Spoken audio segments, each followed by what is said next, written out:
This is the only Jeep that I would buy. And I'm going to give you a walk down why this particular model is one of the few Jeeps I would ever consider. Some of the benefits of this particular Jeep, as well as models you definitely want to avoid. Let's get into it now. Life's too short to drive boring cars. We think of the Wagoneer, the Grand Wagoneer, absolutely massive, but they also come with a six-figure price tag. Then the Wagoneer S, the full electrification. You add that to the price tag, and of course, now you've got a vehicle that's getting way up there in stratospheric levels. Nobody's buying them, nobody wants them, and they're sitting on the lot. By process of elimination, we can say that the Jeep Wrangler has really been the only true Jeep in the lineup, and that's why it has a certain appeal. It has that overall look that's been around for many, many decades. Traditional round headlights, Tonka toy style look on the front, and that's a big reason why people continually gravitate to these things. Now, on top of it, even though they come with all of the regular problems that the regular Jeep lineup has, the resale on these vehicles is absolutely impeccable. After 5, 6, 7 years, you're going to get still 85% of your value out of that vehicle. They hold immensely well. That's a big reason why. And I love to buy vehicles that I'm not going to lose my shirt on after a few years. You think of the Wagoneer, the Grand Wagoneer, the Wagoneer S. Those are exclusively expensive. You're up well over six figures for a lot of those vehicles. And that all happened during COVID, and all of a sudden they got a little overzealous. Customers were finding shortages in vehicle inventory and were willing to pay whatever Stellantis was charging for a lot of their products. A lot of those premium Jeep vehicles just went up extraordinarily high. Sad part was the quality just wasn't there. Issues with lights. Of course, these flaps, these don't hold tight enough, and you can actually see sometimes at highway speeds, this hood starts to lift. Then underneath here, you have problems with suspension issues. And if you stick with the stock suspension, you have a little issue called death wobble. When you have a little extra wear and tear on the suspension, you get a little extra articulation, and that means the wheels start to wobble uncontrollably at highway speeds. Up here, you have situations too where you're known to get water leaks. Ingress was a common problem with a lot of Jeeps, and not just the Wrangler. Sure, the Wrangler comes with the removable hardtop, but it seems though that a lot of the Jeeps do tend to have that issue with getting some water in the cabin. Then you look inside, the overall quality, high levels of plastic, fantastic. Now this is great for wear and tear, and I've found that the Wrangler specifically, it's almost sort of charming. Sure, you can lift the doors off, you can take the roof off, and you can cruise around. This is a total beach buggy. Of course, rust was a problem, and if you don't protect these hinges, these rust, you get rusty areas there. And a lot of these Jeeps were very, very prone to rust, and all of the models particularly. I mean, you get frame rust down there, that's not uncommon at all, but even body rust was not all that uncommon. But the overall quality of a lot of these Jeeps was just not up to snuff. And unfortunately, when you're buying an expensive Jeep Grand Cherokee or Wagoneer and you're spending six figures, you want to make sure that vehicle lasts for a period of time. Now, a plug-in hybrid Jeep Grand Cherokee, huge money, huge problems, and huge reasons to just keep walking. And Jeep's also got little products like the Compass, which has never been built all that well. When you talk about CVTs and badly built transmissions, whiny engines just aren't built to the same level. People often think, oh, you know what, I'm going to get myself a Jeep, and then they actually drive a Compass and they realize what a piece of... Of course, there's the Wrangler of different generations, and as well the Gladiator, which is a truck version, a stretched out version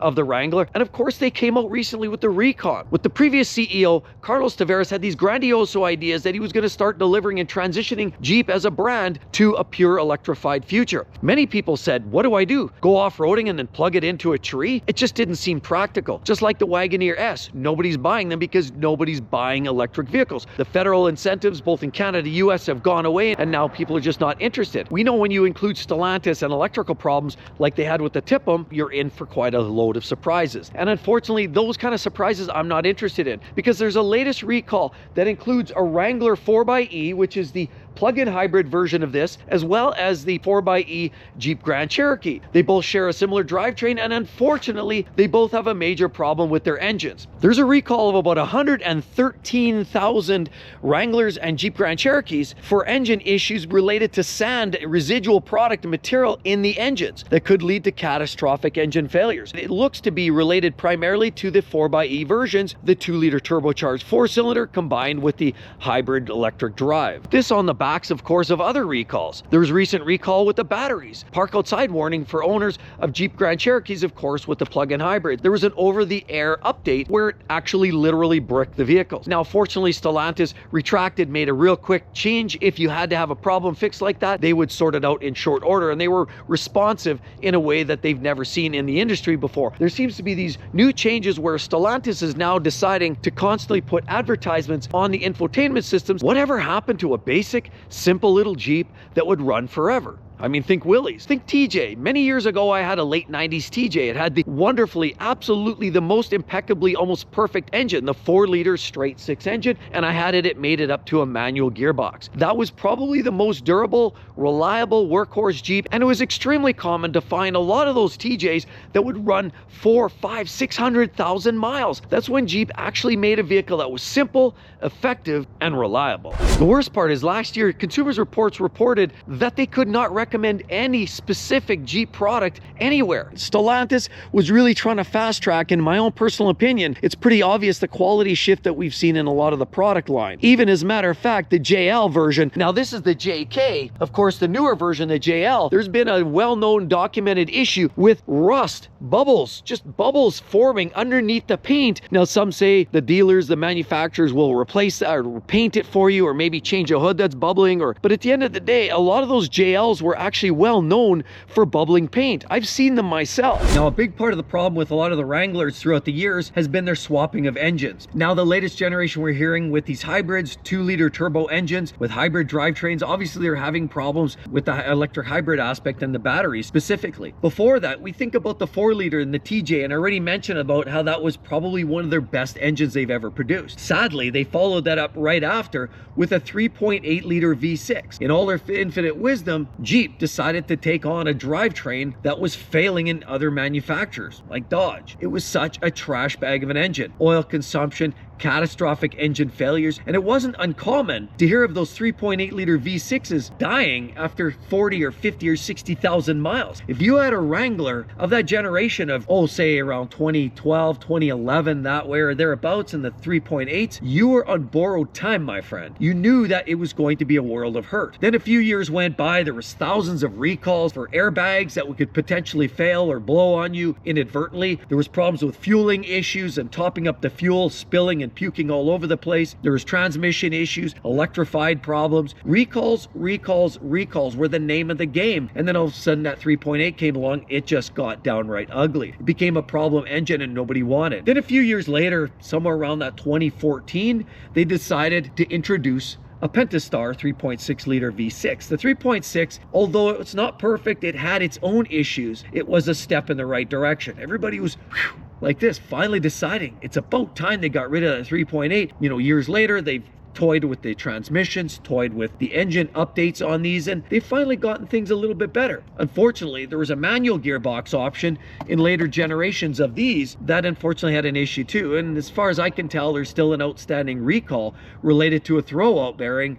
That is still a big problem. Now, as much as I love the Wranglers, and they are cool and sort of charming in their own way, and I stand by the fact it's the only Jeep I would buy because at least they have that charm. The other Jeeps are just big glorified SUVs that cost you a lot of money and have a lot of problems tied to them. But even these aren't perfect, because even these, the previous owner of this Jeep decided and elected to put these hardcore, heavy-duty, oversized bus bar clamps on each one of the battery terminals, because the factory terminals that they came with were small, pitsly, and pretty insignificant. So when you talk about electric problems, it's no shock when you have these crappy little electric connections. Then of course that introduces hot spots, high impact, high impedance areas, and of course naturally flickering electrical problems. Of course, you move around here, power steering pump, other issues related to that. That was an outstanding recall. Rear main seals was a problem with some of these, and of course it was hard to sometimes tell. Sometimes you look underneath and you see oily areas underneath this Jeep, and sometimes you didn't know at the back of the engine, was it a rear main seal, or was it maybe even an oil pressure switch somewhere in between? See, because oil leaks were not uncommon with these, and neither were coolant leaks. Coolant leaks were also a potential problem area for these vehicles, but that would be all well and good if you could actually get access to any of this. See, as you can tell, it's extremely cramped. It's hard to get in at anything. You pretty much have to tear away half the engine compartment just to be able to access any of those components. One big problem with these vehicles is the death wobble. You get too much wear and tear on there, and all of a sudden you get a suspension that starts shaking uncontrollably, and at speed it becomes absolutely scary and terrifying at times. Now there are ways to improve on that. Of course, keep your front end suspension maintained, maybe even do an upgrade, and of course sometimes adding a stiffer spring set or a different upgrade aftermarket components does at times help, thus yielding the Wrangler a little bit of a hairy animal to drive. And then of course there's the access. Most Jeeps are very difficult to get in and out of course.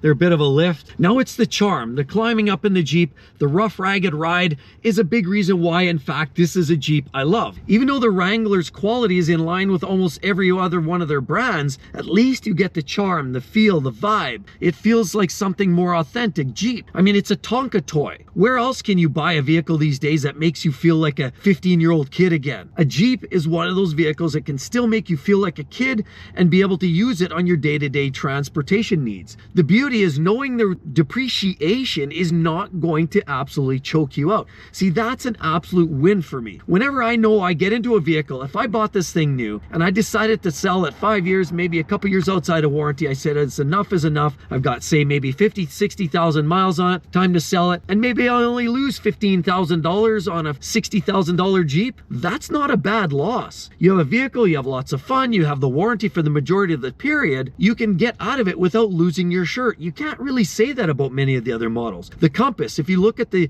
depreciation stats, if you look at the Jeep Grand Cherokee stats, like a rock. You look at the Wagoneer stats. Well, nobody's buying them, so we don't even have much to trend. We know that anything that's EV is falling off a cliff. So buying anything from this brand with a hybrid drive or pure EV, you're set up for failure. Sitting at the service shop continuously, over-the-air updates, heavier depreciation, I wouldn't even want to touch another Jeep. You're buying the name, and let's be honest, there's so many great choices out there on the market today. There's so many great SUVs from every single manufacturer. But now, with a lot of these Jeeps and their prices like the Jeep Grand Cherokee and the Wagoneer going up well into German luxury SUV place, they clearly are out of touch with reality. Of course, Stellantis was pushing their products up in price. They were one of the most aggressive in their repricing structure during the last few years. Since about 21 and up, all of a sudden when there were shortages on the lot, Jeep decided to push their prices up more aggressively than most other manufacturers. Now it left people scratching their head. Does that even make sense? I'm not satisfied with the quality. I don't like the style of them. But if you want something fun,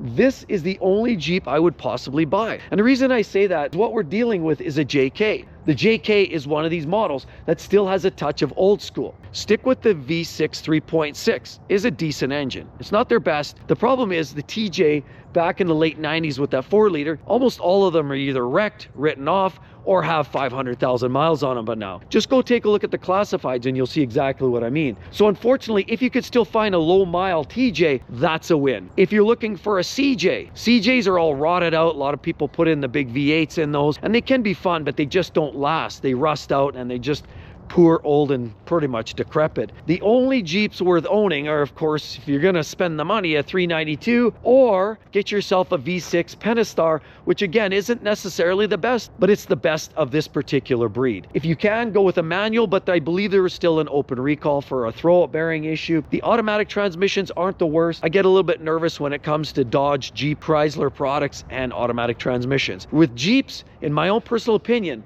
the simpler, the better. And that's why, in fact, get a simple, naturally aspirated powertrain in a Jeep Wrangler. That's the only Jeep you should even buy.